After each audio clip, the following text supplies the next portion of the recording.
tubaramutse mahoro tubabonye nga kuri Ecole Internationale cyane mu birori vyiteka muberewe mbe hamwe tubarira ico maje kwanga naje nk'umutumirwa mu birori vyaje gusozera intuzenya ya Miss Tech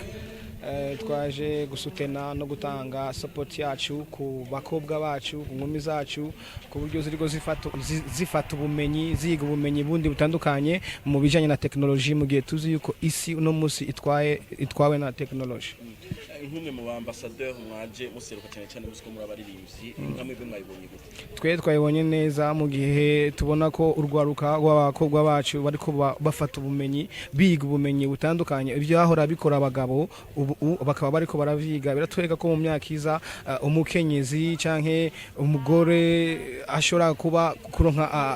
kuronka kibanza gikimukwiriye wanashima kuko umukenyezi nikirumara agomba kugira ikibanza gikomeye cyane mu kubaka societe n'iterambere ry'igihugu. Akamo mwotera abakenyezi ndetse mukagaterana leta y'u Burundi cyane n'abantu bose bafise ico boterera kuyongera. Urabona no munsi nimba umukenyezi ashobora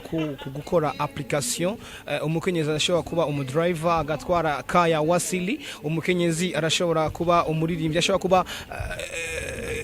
grand personality nini cyane rero turasavye ko leta yacu turasavye abantu bose abarundi bose gushigikira no guha ikibanza kinini gikomeye cyane umukenyezi zina mukenyezi wose cyane umukenyezi w'umurundi murakoze cyane.